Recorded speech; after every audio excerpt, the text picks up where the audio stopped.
somehow, I don't know where I got a hold of them. But anyway, ended up down to Lee Craig's to the Sunday school party. And everybody wanted to know who she was.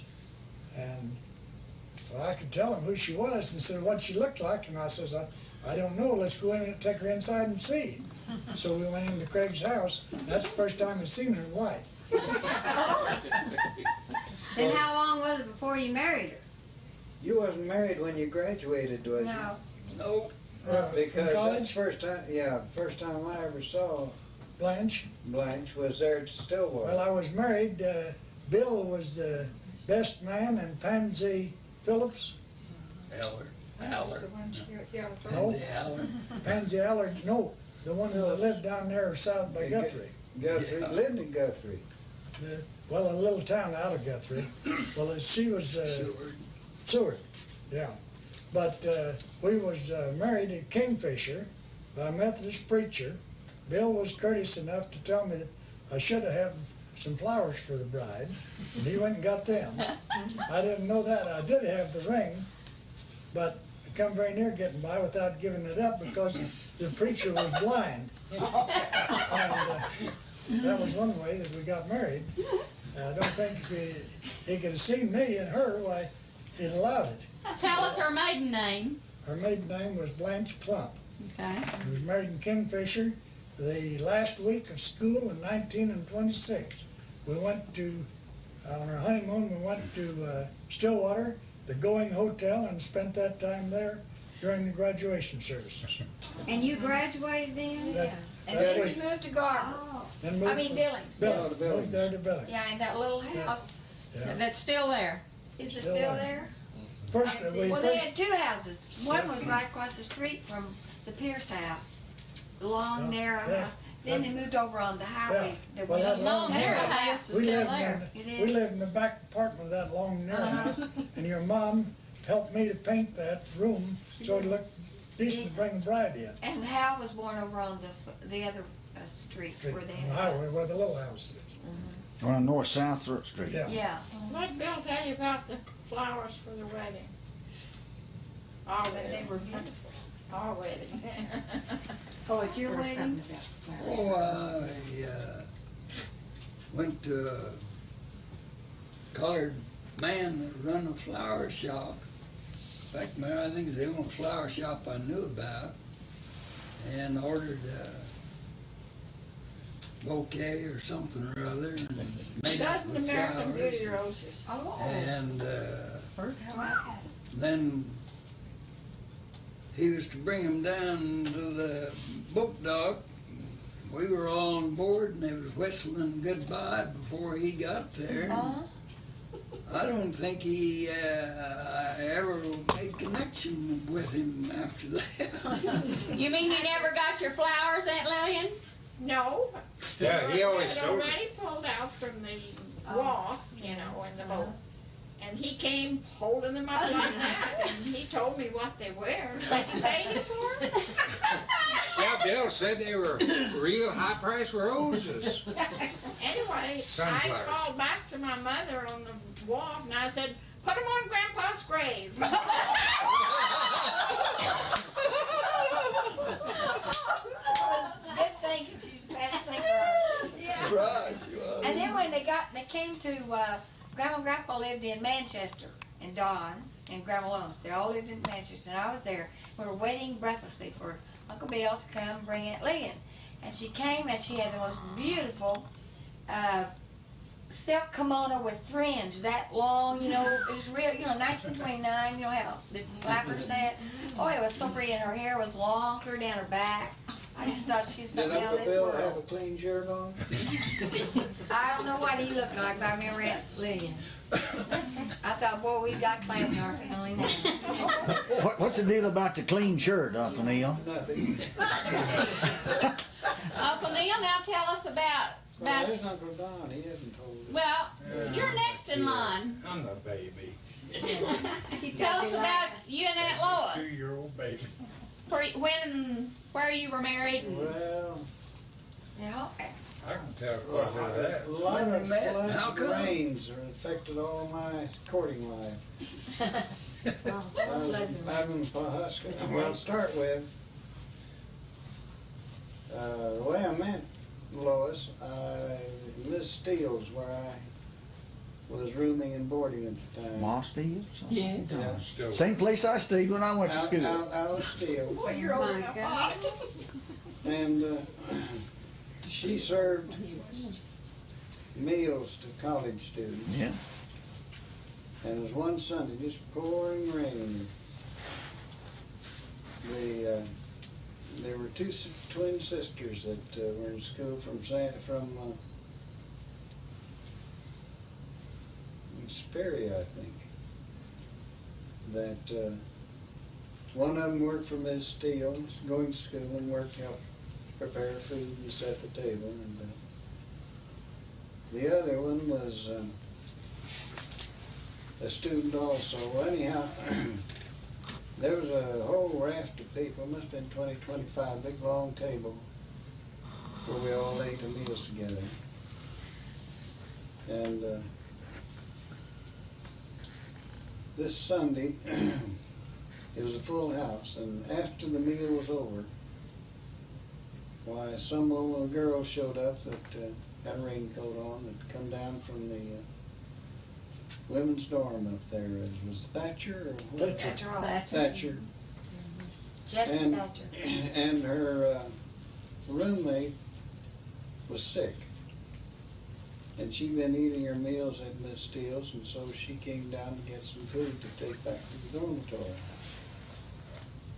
And this one twin sister, Edith, somebody, was quite a pianist. And we'd, after we'd eat, why, since I stayed there at Miss Steele's, she'd play the piano, and we'd get around and have song fests, listen to the music.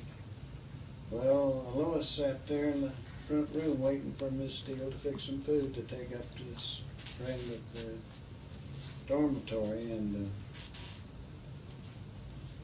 so finally the food came in, and I got a chance to visit with her. I'd never seen her before. So I was just on a rebound from an Indian They're girl all that I was halfway engaged to, Medella Drew. I like Lois, so we visited.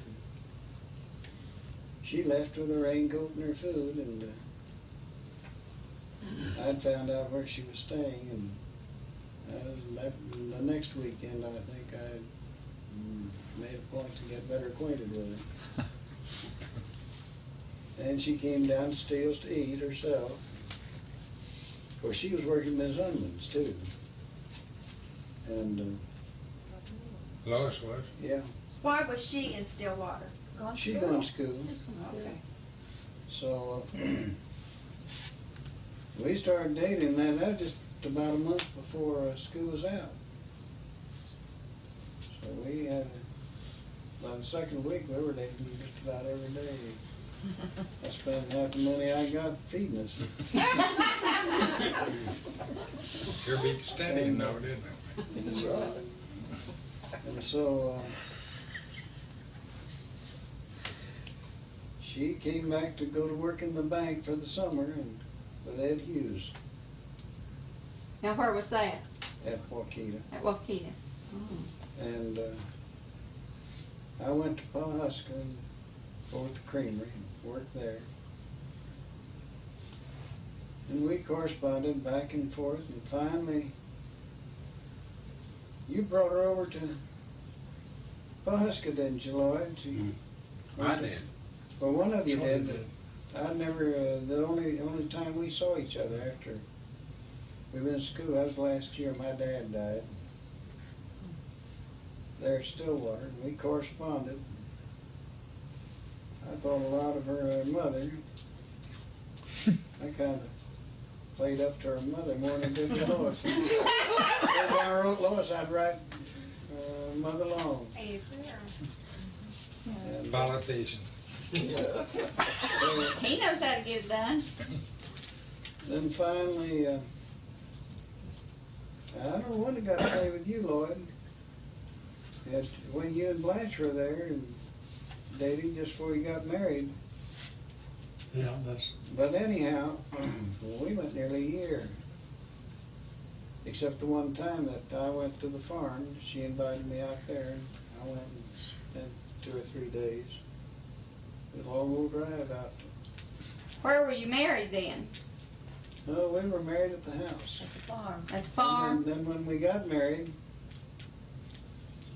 I was still in Pawhuska, and they had all that road torn up west of Sand Springs. no west of Pawhuska going to Ponca City. Oh, And they no traffic at all. You just plow mud there. So the only way I could get to Manchester or to Waukeeta was to drive to Hominy out of a Chevrolet Roadster with wood spoke wheels and side curtains on. It was just rain pouring down. And Earl Griffin, my friend, he was going to home to McAllister, and he rode with me to Hominy. And then I drove from Hominy to Ralston. Only the roads were just flooded out. And I got to Ralston and crossed the river at Ralston and finally went into Marlin and Ponca City. And the only way I could get from Ponca City to Blackwell was over through the airport set up. You couldn't go the regular highways. They were underwater. And I had a pair of these boots, solid boots at the top. They're tight on your leg. I wore those things, and I just plowed through mud. And I didn't even have a wedding ring, and didn't have a marriage certificate or nothing. And we were to get married the next day. So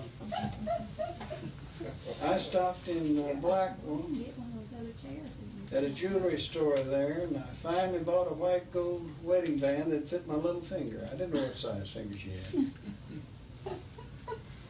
And so I got to Medford, and I knew that the court clerk had an apartment on the top floor. He was a cripple in a wheelchair, he and his wife. They lived on the top floor, so I hammered on the door downstairs. It was locked. It was around 5:30 when I got there, and they closed at 5. And I knew what his name was, that all. That was all. And I told him what I was there for, a marriage license. So I bought my marriage license. I didn't know what her birthday was or anything else. But he knew the Long family. And so he fixed me up. And he and his wife let me out the front door and bid me adieu. Well, I headed from before Waukeeta. And I finally got there. It took me over an hour to drive to Waukeeta. I bet the last mile. Fine mud, it was still muddy there. So I drove in the main street of Waukeeta, and I was going to head on out to the farm.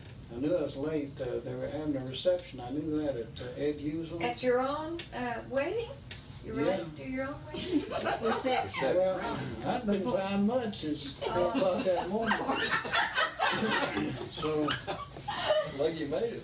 I got through the main street of Waukeeta down to where you turn north to go to the farm. And I met them in the Model T Ford with the wooden side curtains on it, sliding deals. The whole cozy family. closures. What'd you call them? Cozy closures. Uncle Don was with them, they and Grandma Lois. They were headed into Ed Hughes' house at Waukeeta for the reception. So they stopped and I stopped. And they went on to Ed Hughes' house, and Grandfather Long, he went back to the house with me, and I had to clean up and put shoes on, put clothes. I went to the reception, we played, he came back with me, and we finally got there about 8 or 9 o'clock. And they had quite an affair. There wasn't anything truthful about him having a shotgun, was there? No. Okay. They had the reception. They had the wedding. Well, but Lloyd stepped in the picture later on. I did buy a new van, but I had given a diamond ring to a girl I dated in OBU. I know you'd forgotten that, not Lloyd. I've heard of that one. But I didn't even get a new box to put the thing in. I just put this ring in it. But I told her that I'd give it to another girl, and another girl gave it back to me. And she accepted them, but she was going to give it back to me. And Uncle Lloyd talked her out of it. She's told me several times, if it hadn't been for Lloyd, that she wouldn't have kept it. Well, during her lifetime, I had to buy 2 other bands for her. She just kept wearing them out. Used ones or new ones? No, I got new ones. Did Aunt Lois graduate from college? She never did go back to college. She went 1 year. Yeah. But it's really unusual for any girls to be going to Oh, college. no, they all school teachers. Neva went, she got a degree there. Well, Rachel did. And Rachel did too. Oh, to go to be a school teacher? Yeah, that's what they were. Oh, okay. What date was it you were married, Uncle Neal? It was in April, wasn't It was in April. I don't know what April day 21st, it was. something like that. 26. No, 7 was. Probably 27, 27, I think. because I graduated in 26. That's right. 27, Between yeah, 7, because last Harry and I year. are the same age, just about. And what year? 27 27. in April. Okay, Uncle Don, your turn. You know, I don't even have to ask for any help to tell my story. You don't. You don't have long to remember, do you? No. 48 years ago, I was in business. I was in business college over at Ponca City. Tell the truth, they're coming after you. Is that curfew or fire engine? And business college was down on Main Street downtown, called Bott's Business College. And the way Bott's advertised, he sat down in front of the school every hour he could and wrote. He was a good penman. He'd write out cards for people, you know. But I was going to school there, and we spent quite a bit of time down in front of downstairs out in front. It was on Main Street there in Polk City. Another guy and I was standing out there one day, and here come a gal and her mother. And the gal was wearing a real bright red dress. And that part I can remember. Good looking gal. And I told this old boy, I said, you know, I'm going to date her within a week. And he doubted I ever would, but I did. And it so happened her name was Dorothy Croft. And she had started to that business college. She didn't stay very long. She didn't like it. She wound up going to Wichita. But I got acquainted with her and started dating her a few times while she was still in school there. And finally she left. She was from Moline, Kansas. She left, went to Wichita. And I kept harboring in my mind that I still liked the gal. So I somehow got her address, well, from a sister who lived in Polk City. So I contacted her by letter, and the first thing I know, I was spending time going to Wichita. And to make a long story a little bit shorter, and every story I tell is a long story, L-O-N-G. And finally what happened after about 2 years, I convinced her that she ought to change her name to Long, and she finally agreed. Huh? Fast worker. Yeah, I was. I didn't fool around. But she wasn't allowed to get married until she had earned enough money to replenish the cost of going to business college at Wichita. So we had to hold off a little while till she got a clerk's job in the county clerk's office and earned some money to pay that off. But nevertheless, to go on, finally, after she agreed to all this, we set a date of August the 20th, 1938, and that's almost, at just a few days past 48 years ago. And we met at Ponca City at her sister's house. That day, her folks had to drive, I believe, around 60 miles from Moline to Ponca City. they had 2 flat tires getting down there. And, but they finally made it, just the spur of the moment. I wasn't gonna walk out, but the rest of them were. But what had happened, we had invited Bill, Lillian, Lloyd and Blanche, and Charlie and Jenny to come to our wedding, Lois and Neal. But Bill and Lillian, Lloyd and Blanche, the only one that showed up. Of course, Dorothy's folks were there, and Dorothy's sister and her husband. Okay, her sister stood up with Dorothy, and Lloyd stood up with me, and I needed it. So when it was all over, Reverend Crittenden had pronounced us man and wife, and I had a $2 bill they gave me when I bought my marriage license. That $2 bill I gave to him, and I've always wanted it back, but I never get it. But let's go a little bit further. Within about 10, 11 months, with less than a year, David was born. No, you're wrong there. Who was born? They were all pregnant when we got married. Oh, I thought it all happened because we got married. Anyhow, there's 3 kids born within the first year we were married. They were all But pregnant. You were pregnant for David, and Blanche was pregnant for Elizabeth, and my sister was pregnant. Oh. But nevertheless, it was 8 years later before we had our first one. I was bashful. Go ahead. What else do you want to know? While you're talking, go ahead and tell us where you lived during your adult life and your businesses and your children's names I think- in their order of birth. Let me give you the last first. That's the only thing I'm sure about. Donna Sue is our oldest daughter, now lives in Pennsylvania, and Diana Lynn is our youngest daughter, and she now lives out west of Bartersville. She's still with us almost. But when Dorothy and I got married, I had an apartment all set up, and that apartment was 3 miles south of here and 18 miles west at 715 West Maple, right? In Enid, and that was just 3 blocks west of the funeral home where I was working. So that was our first home, and Dorothy didn't care about that funeral business, so we didn't stay there too awful long. Finally wound up getting in the oil company business.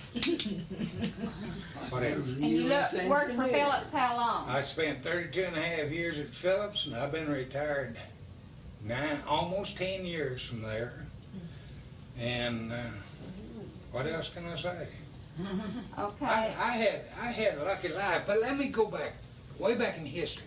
It used to be, when I was a kid at home and none of the rest of them were there, every Sunday, there was always, well, not every Sunday, but almost every Sunday, the preacher and his wife were at our house to eat dinner.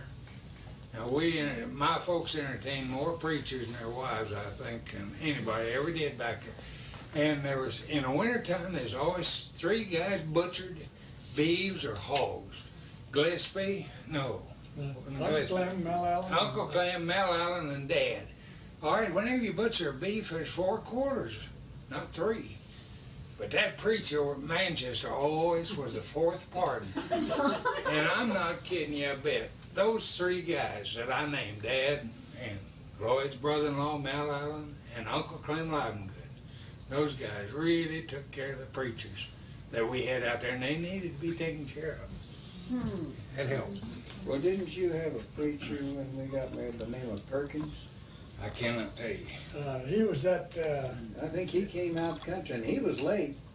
We sat around the house after we were ready to be married for 2 hours. Perkins was He the was preacher. He didn't deserve any beef. One other thing, Uncle Don, before you quit, is your community, church, school, civic organizations that you've been active in. Practically all of it happened after we went to Barnesville. Well, that's what I we moved mean. there in October of 1944, and I served on the Methodist Board of Stewards for several years. I was for years quite active in them. I decided the young people ought to start doing that, so I eased off. I was in the Lions Club. I was head of a Boy Scout troop for about 5 years, and it was a wild and woolly troop. Sponsored by the Boys Club of Bartersville, and many of our kids wound up in prison, jails, such stuff, but we did the best we could. I was in the Lions Club for several years with perfect attendance, and I'm sure Hal will appreciate that. And I was a city commissioner of Barterville, July the 1st, 1969 to April the 1st, 1975, and that's 6 years. And I never had competition, and I didn't choose to run the last year I was served. So I never did have competition, never did get in an election race, really. Okay. 3 different year periods there. That's, I think there was one other thing I wanted to follow up on that, and that since your retirement, what you're doing now, and where you're living. okay, we are living in Barnesville. We wouldn't want to live anywhere else. And since I've retired, I've gone back and started using licenses I earned before I got married, which was an embalmer's license and a funeral director's license. After I got through school at Ponca City Business College, from there, after Dad died in 36, the first day of, no, July of 37, I went to Kansas City. Went to mortuary school for 6 months, come to Oklahoma, passed the boards, got my examination. Okay, I couldn't afford to do that for a full-time job. That's why I finally got with the oil companies, Continental and Phillips. But after retirement, I found out that was a real good deal. So I've been connected with a funeral home in Barnesville on a part-time basis, predominantly when I want to work. And I can make better money part-time than I ever could full-time. So that's what I'm now. How many grandchildren do you have? I have 2. Any great-grandchildren? No. Okay, and the grandchildren are Donna's children. Yes, Jeff and Julie, and they both live And what's her in married name and her husband's name? Carson Jackson. They moved to Pennsylvania. What town? Oak? Harrisburg. Huh? Camp Hill. Camp Hill, Pennsylvania, which is right near Harrisburg. He's with a aluminum company up there. Jeff's 17 years old and Julie's almost 11. That's awesome. And that's neither one of Do them. you have any hobbies, especially other than? Well, I'll make anything out of wood. If I can sell it, I'll make it. Okay, I'll go back to Uncle Neal. Now tell us your jobs that you had, Uncle Neal, and what you and Aunt Lois did after you were. Well, I was broke when we got back to Pawhuska. We got married and finally got away from the farm around 11 o'clock in the morning. The only pavement, didn't hit any pavement until north of Enid. 4 corners. At 4 corners. And we, I'd planned we'd go to Tulsa. And then to Tulsa, we're going by and visit my mother and then go back to Pawhuska. Well, it just rained and poured on us. And I plowed mud till I got to north of Enid, and we shot right on through Enid. And we had stuff just piled all around us in the back end of the pickup, and A coop. it wasn't a coupe. That It was was road. no, and we had side curtains on, rainy. That's when you had your billboards all along the highway every so often telling you what the speed limit was. Well, I didn't have too many miles on the Chevy Roadster, but anyhow, we were making pretty good time. And drove through Enid and got out east of Enid, and we were about halfway to turn off at Covington, and I heard a siren. I couldn't see out the back. Stuff piled all around the inside and on the back of the car. So there's a speed cop behind me. He stopped me and we pulled over, and there was a big sign, 45 miles an hour speed limit. And his name was Neal Hubbard. I'll always remember his name. And he said, "You drive a little fast, wasn't you?" I said, "Well, we've been fighting mud all morning. And we got a long way to go yet." So we visited there for a while, and He says, you know how fast you're driving? I said, no, yeah, I'm driving almost 50 miles an hour. So we visited, and he said, where are you from? I said, oh, that's good. I didn't tell him we just got married. And he said, you know many people there? I said, well, I've been there 2 or 3 years, going on 3 years. And he said, you know anybody in the city clerk's office? I said, yes, I know the city clerk. I do business with him right along. And he asked the lady, I forget what her name is now, but she was a family relative, a friend of his. We visited about her and how long I'd known her, how she'd get along. Finally said, well, you watch your speed now from now on. I said, I'm going to follow you. And I'm just cautioning you. So he followed me clear to Covington, pavement end of Covington. And he just turned his motorcycle around and came back this way. Well, we went on to the river road over there, the other side of Keystone. You wind around those cliffs there, you remember, and they had these dips every so often on this pavement to keep you from driving. You couldn't drive over 35, 40 miles an hour in that part of the road.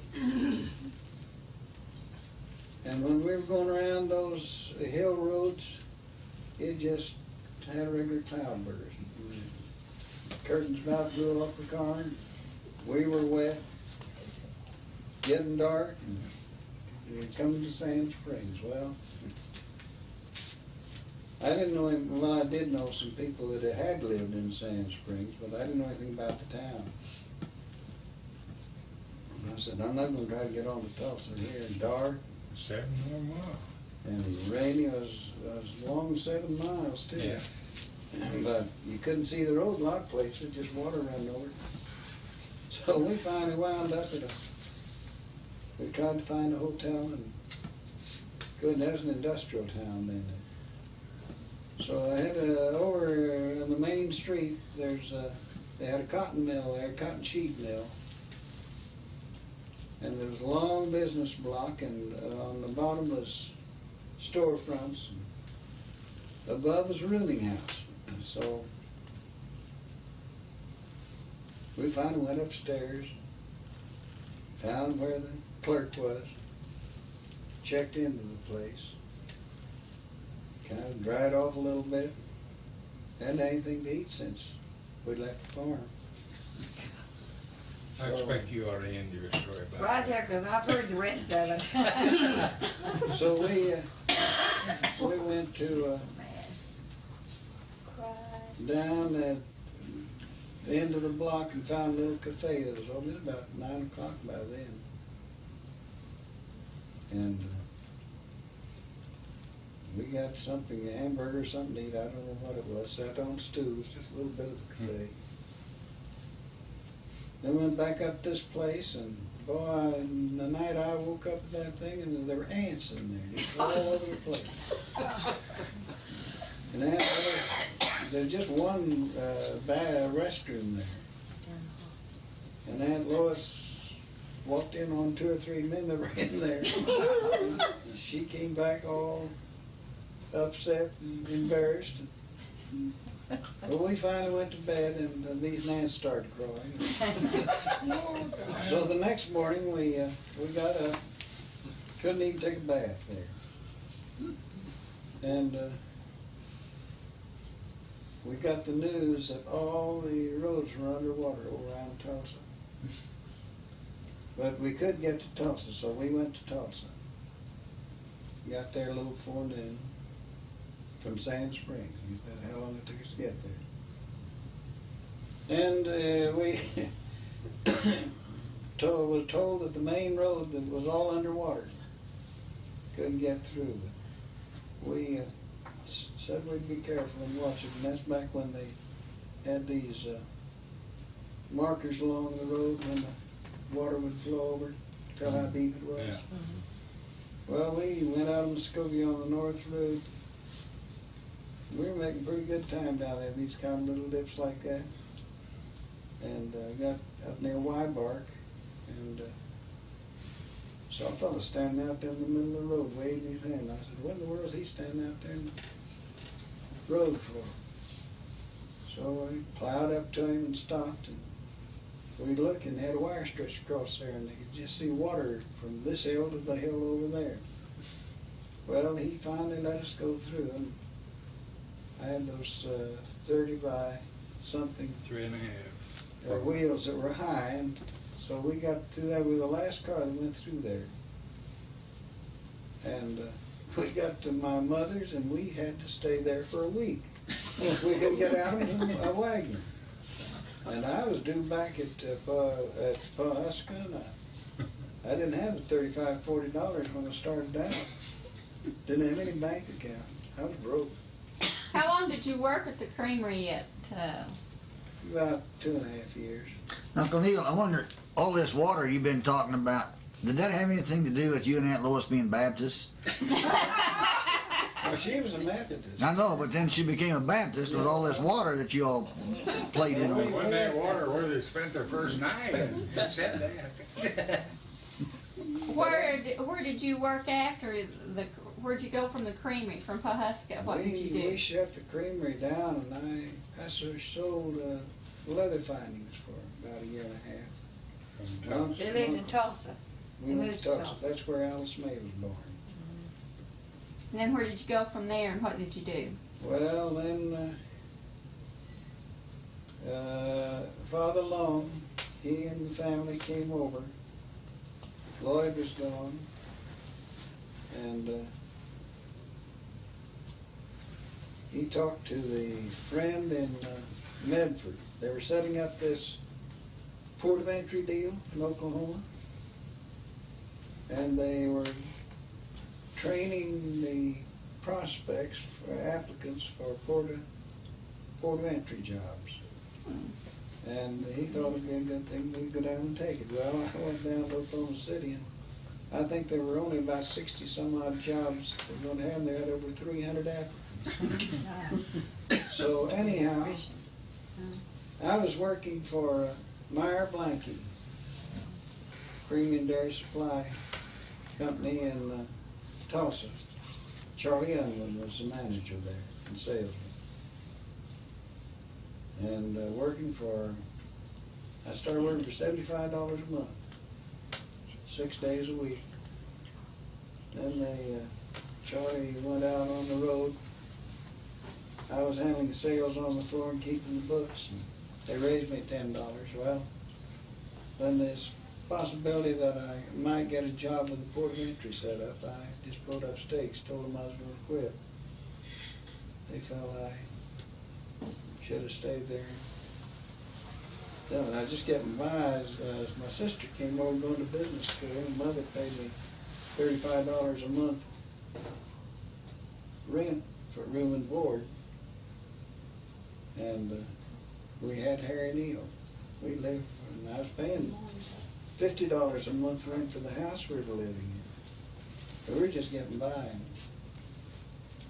So we went to the farm, and I came to Enid and took I went to Oklahoma City and took the test along with the rest of them. But nothing came of it. He said, who was the man in there? Real good friend. Wasn't Judge Stevenson? No. He was a lawyer, I think, in Medford. Lloyd and Bill may know. Oh, he was. What was his? The name. He did a lot of. You don't mean Emery Breeden, No. do you? Breeden. Yeah. Breeden's the man. He was an attorney. Yeah. And he was a right-hand man with Marlin. He settled Dad's estate. Yeah, in the Marlin estate. That is Marlin, when Marlin was governor. He was on Marlin's panel, and anyhow, so I stayed there until WPA started up, and I went to work for them. Then we lived at Enid 4 or 5 years. John was born at Enid.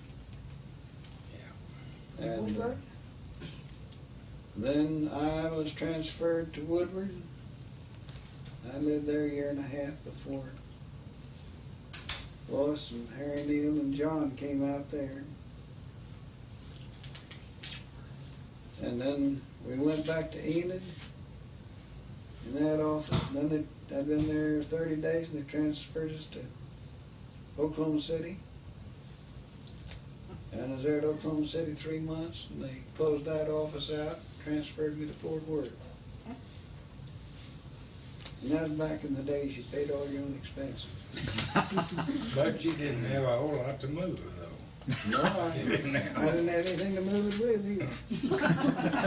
But I did. I was buying an old trailer at Enid for $10, 2-wheel trailer. And I had my brother Charles' Model T Ford sedan that he traded in on a Plymouth to a friend of mine there at Pawhuska. And my friend let me have it forever, but he allowed my brother.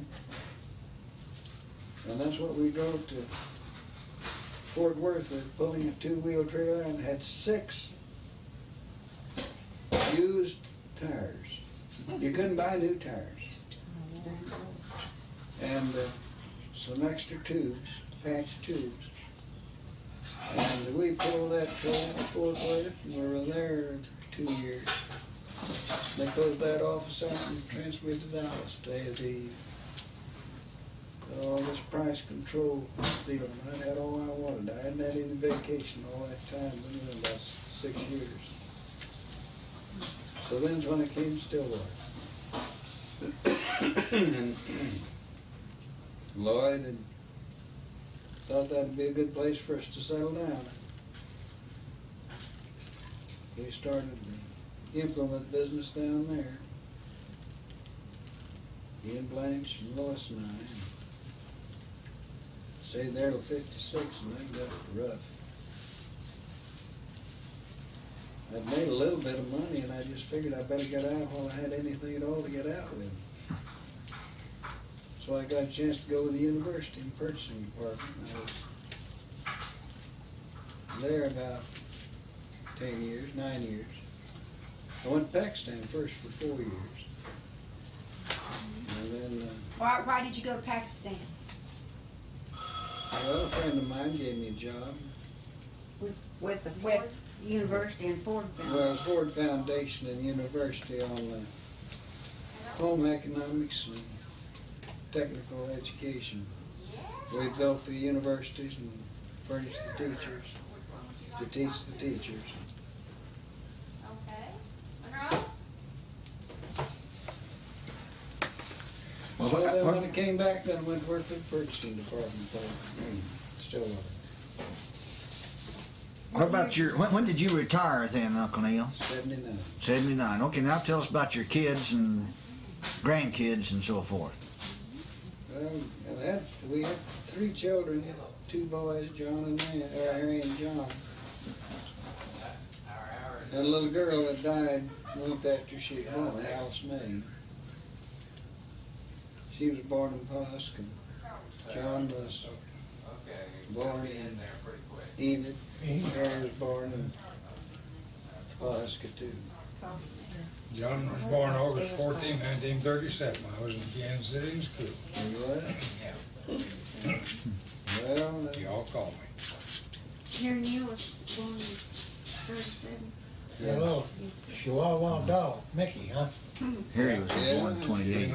Muggins Harry was 28. Screwtail Bulldog first. And he did. He's the one with stories. Harry Neal. He'd play hide and seek with Harry Neal. He'd hide behind the door when Harry was growing up. But the little Chihuahua couldn't stand a certain note on the piano. I would always torment her. I found out what note it was, and I'd do that. And she'd just yell and carry on. And You remember that? Mickey. who did your children marry then, Uncle Neal?